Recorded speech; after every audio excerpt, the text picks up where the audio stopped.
Hello दोस्तों मैं लेके आई हूँ आपके पास एप्लीकेशन फॉर आरटीजीएस या नेफ्ट रेमिटेंस। तो दोस्तों ये आरटीजीएस और नेफ्ट करने का फॉर्म है। इसको मैं फिल करना कैसे करते हैं फिल और बताऊंगा। इसके साथ एक चेक लगाना होता है। तो ये फॉर्म किस तरह से हम भर सकते हैं, ये एसबीआई भारतीय स्टेट बैंक का चेक वो है, फॉर्म है। तो हम ये किस प्रकार भरेंगे तो हम बताते हैं।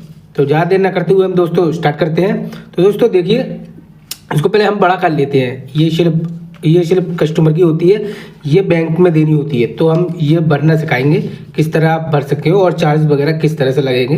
तो इसे हम पहले पास कर लेते हैं। ये हमने पास में कर लिया। तो अब क्या करना है आपको, ये लिखा है दोस्तों ब्रांच। तो सबसे पहले हम ब्रांच का नाम लिखेंगे। ये ब्रांच लिखा है तो सबसे पहले हम ब्रांच लिखेंगे। ब्रांच आपकी कोई सी हो, आपकी ब्रांच हो वो आप अपना ब्रांच का लिखेंगे। जैसे कि मैं अपनी ब्रांच का नाम लिखता हूँ मुंगेर जिला दिल्ली। आप इंग्लिश में भी लिख सकते हैं, ये मैंने लिख दिया है। फिर आपको क्या करना है, अगर आपको नेफ्ट करना है तो नेफ्ट पे टिक करना है, आरटीजीएस करना है तो आरटीजीएस पर टिक करना है। जैसे आरटीजीएस पर टिक कर दिया। फिर आपको क्या करना है, डेट, जिस दिन आप आरटीजीएस करेंगे उस दिन की डेट डालेंगे। जैसे मैंने डेट डाल दी है। फिर आपको क्या करना है, यहाँ लिखा है ब्रांच कोड। तो जिस ब्रांच से आप कर रहे हैं तो अपने ब्रांच का कोड का नाम लिख देंगे। जैसे मैंने अपनी ब्रांच का नाम लिख दिया है। ये ब्रांच कोड है, यानी कोड डालना है।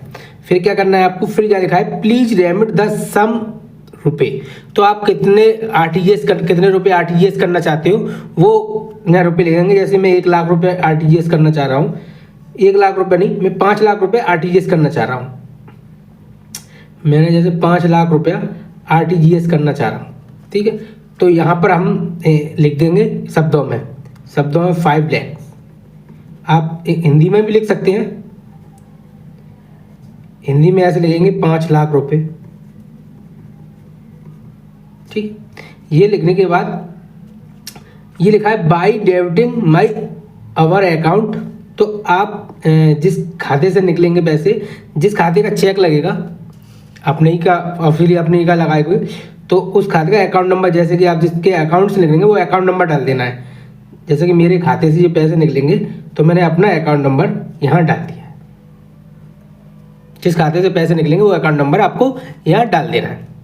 फिर क्या करना है, फिर यहाँ पे लिखा है only NEFT cash only cheque NEFT or using cheque number. जैसे आप यहाँ इसमें चेक लगाओगे तो उसमें चेक नंबर होगा 6 अंकों का, 6 अंकों का चेक होगा, वो आपको लगा देना है, ठीक है दोस्तों। 6 अंकों का चेक नंबर होगा। तो आप किसी से पूछ लो कौन सा नंबर है, वो यहाँ पर लिख देना है। 6 अंकों का मिलेगा आपको, वो यहाँ पर आपको लिख देना है। जैसे लिख दिया, फिर यहाँ पर डेट डाल देनी है। जिस दिन कर रहे हैं उस दिन की डेट आप, जिसमें चेक में लिखा होगा डेट, जिस दिन की आपने चेक लगा रहे हो, जिस दिन चेक में जो डेट डालोगे वो यहाँ पर आपको डाल देनी है, ठीक है दोस्तों। इतना हो गया। इतना होने के बाद आपको यहाँ ये लिखा है name of beneficiary. Name of beneficiary लिखा है। इसमें आपको क्या करना है, इसमें जहाँ पर आप चेक भेज रहे हो, जिसके नाम से आप पैसे भेज रहे हो, वो इस यहाँ पे आएगा। नेम ऑफ बेनिफिशियरी लिखा है, जिसके नाम से आप पैसे भेज रहे हो वो यहाँ पर नाम आएगा। जैसे कि मैं श्री राम को यहाँ पैसे भेज रहा हूँ, तो यहाँ पर श्री राम लिख देंगे, श्री राम लिख देंगे। फिर लिखा है यहाँ बेनिफिशियरी बैंक एंड ब्रांच। तो उनका बैंक कौन सा है, ब्रांच कौन सी है, तो उनकी बैंक है कैनरा बैंक। और वो कहाँ, और वो ब्रांच कहाँ पर है, तो उनकी दिल्ली में ही ब्रांच है, उसकी दिल्ली में ब्रांच है अपनी सुल्तानपुरी में। आप हिंदी में लिखना है हिंदी में लिख देंगे, इंग्लिश में लिखना चाहे इंग्लिश में लिख देंगे, सुल्तानपुरी ब्रांच। इतना करने के बाद आपको क्या करना है, उनका आईएफएससी कोड यहाँ डालना है। उनका आईएफएससी कोड यहाँ लिख देना है, ठीक है दोस्तों। IFSC कोड लिखने के बाद यहाँ उनका account number, beneficiary account number, तो यहाँ पर उनका अकाउंट नंबर लिख देना है, उनका यहाँ अकाउंट नंबर लिख देना है। अकाउंट नंबर लिख देने के बाद रीराइट बेनिफिशियरी अकाउंट नंबर, आपको दोबारा से अकाउंट लिखने को बताया जाएगा, उनका ही दोबारा से फिर से दोबारा से वही, जिससे गलती ना हो इसके लिए दोबारा से उनका अकाउंट नंबर लिख दे रहा है, एकदम मैच होना चाहिए। फिर क्या करना है, फिर आपको अगर ये बेनिफिशियरी एलई नंबर कोई ज़रूरत नहीं, ज़्यादा ज़रूरत नहीं है और छोड़ दीजिए। इधर आ जाइए रेमटी अकाउंट फिगर, तो आपको कितना था, मेरा 5 लाख रुपये था, 5 लाख।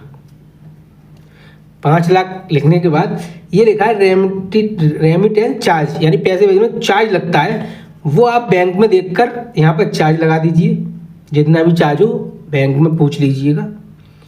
चार्ज समेत लगाकर यहाँ पर चार्ज समेत टोटल आ जाएगा, यहाँ चार्ज लिख देंगे और यहाँ पर आपको 5 लाख रुपए कुछ टोटल आ जाएगा। यहाँ पर पूरा टोटल लिखने के बाद फिर ये लिखना है इंक्लूड, जो चार्ज लिखा है ना इंक्लूड, मतलब साथ में चार्ज समेत यहाँ पर लिख देना।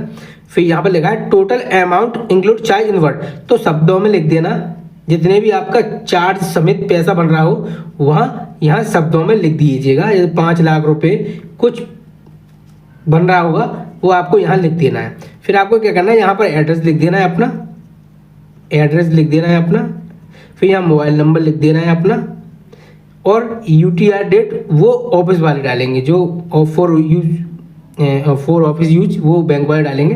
फिर आपको क्या करना है, यहाँ पर अपने साइन कर देने हैं, जैसे कि मैंने अपने साइन कर दिए। साइन करने के बाद आप यहाँ पे भी साइन कर सकते हो और यहाँ पे भी कर सकते हो, और साइन करने के बाद पीछे आ जाए, पीछे इधर साइन करना ना भूलिएगा, इधर आपको जरूर साइन करने हैं।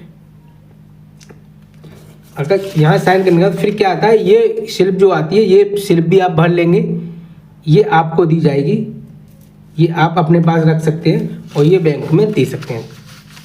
तो दोस्तों धन्यवाद।